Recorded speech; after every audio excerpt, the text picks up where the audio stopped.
Doesn't NYC get like a supervillain attack once a week? I gotta watch my city get burnt down in every fucking movie.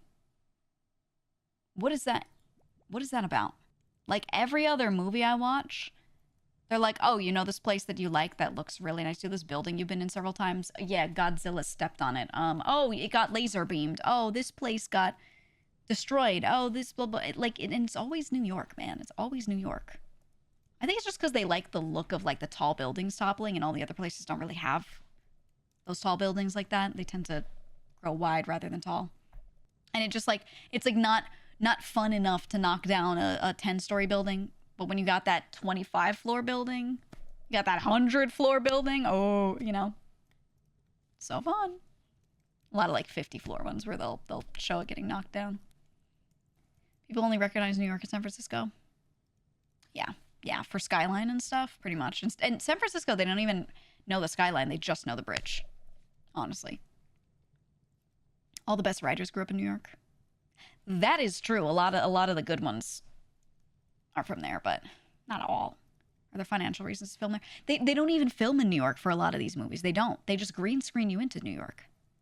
You can film, like they do film often enough there, but a lot of the really big ones where the place is getting destroyed, all this stuff, a lot of the time, like 90% of what you see is the actor just green screened in now. And they don't even film it in New York. They go around and they film New York without the actors there and just get certain shots to then use on the green screen and use like CG in. And usually they don't even have to, like completely block off a block to do that filming, because they just need to set up a camera and leave it for a couple hours, you know? Yeah, a lot of the time they film in Vancouver. Yeah. Buildings in New York City are more distinctive. Well, it's one of the, it's a very old city. It's older than a lot of the West Coast stuff to start, right? And then from there, each building was known when it was made and written about in newspapers, whatever. And then those newspapers would get sent out to the rest of the country when only the East Coast cities were the big ones, you know? So even though, in modern times, yeah, we've got other cities that are also important, I feel like through time, those buildings were talked about. So if someone makes a new building in San Francisco, that's cool. But everyone's going to remember the one that has been used in media and everything for the past 100 years because it's been around for 100 years, right? So I think it's just the age of it that makes a lot of it recognizable. I like that the 2010's American Godzilla movie had Big G busting through Japan, then Hawaii, then straight across the whole continent to New York. Yeah, he's Mr. Worldwide, but they don't show him ever going to like France, do they? They never show that.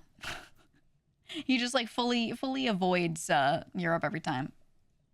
If Hollywood wasn't in Cali or the US, at least half those films would be pretending the Golden Gate Bridge was next to New York.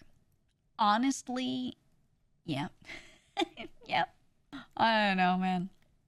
Every other movie I'm watching them, they're like, oh, this place your friend lives? It just got blown up. And I'm like, what the fuck, man? What did that building do? Sometimes they show like a really well-known building getting blown up, but then other times you just see a laser go through like 10 buildings in a row. And one of them, I'm like, that's like my friend's apartment. Like, it's just some random residential building. It's fucked up. Messed up. Paris tends to get meteors. That is true. Yeah. I don't know why, though. I don't know why. Spider-Man, Superman, Batman, all New Yorkers. Yeah. If you were a person trying to hide in plain sight, that's probably the best place to be. Genuinely. That's just the way to go. It's just needle in a haystack, Spider-Man Far From Home was set for the most part in Europe.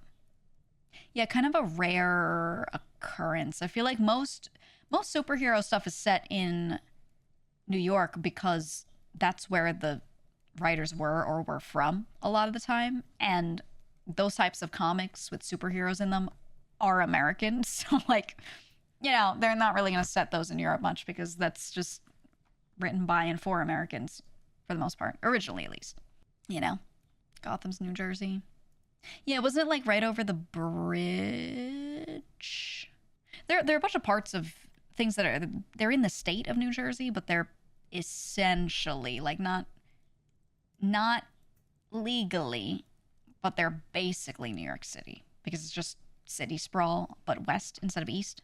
And I feel like most people, if they were walking around, they wouldn't be able to tell the difference. They would have no idea they were in New Jersey when they're in the parts that are just like, right across. Men in Black directors said that they set it in New York because no one would notice if there were aliens in New York. That is exactly what I'm saying. If you're trying to hide in plain sight, that's where you go. You got something weird about you? Okay, well, so do like 100 people that I walk past every day. Okay. I see stuff that is just absolutely batshit insane constantly. Especially if you're walking around Manhattan. I mean, the craziest people go there and just walk around. And sometimes it's not even crazy. Sometimes it's just people living their lives, but it's a little odd. And you see so much of it that you get totally desensitized and it doesn't even seem weird anymore. And then you watch a movie and someone's like, oh my God, that guy's walking around and he's got a macaw on his shoulder. So crazy. And I'm like, yeah, it's his pet. Right? Like little things like that. I'm like, yeah, it's his pet, whatever. I know a guy that walks around with an iguana all the time. Bro just has a pet iguana, takes it for walks. He just carries it like a baby, carries the iguana around. People pet it. Oh, so cute. And then at one point, I saw someone post a video. I don't know if it was on YouTube Shorts or TikTok, but they were like, this guy carries an iguana. And they were like, that's so crazy. And I was like, what? And like all the comments were like, holy shit, he carries an iguana. And everyone was like reacting like this is the most insane thing ever. And I was like it's weird, but like, he's just carrying his iguana, man.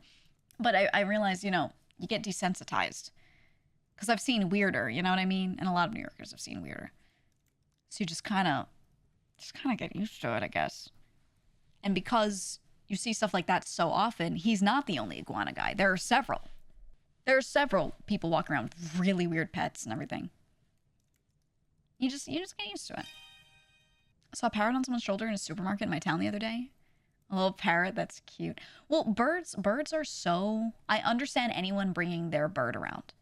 Because birds are so attached to their people. It's to a crazy degree. And some people, their birds get really stressed when they leave home and they don't, come back for a while. The bird will like freak the fuck out, depending on its personality, depending on how much it's used to that person being home, whatever. So I understand a lot of people just bringing the bird with them because it's genuinely easier on the bird mentally, emotionally for that to like go out, instead of staying home. So I feel like that's actually super normal. Super normal. There's a guy by where I live who walks a duck on a leash. You get used to it. That's cute. I like ducks. What about the panther guy in the subway? Never run into that guy.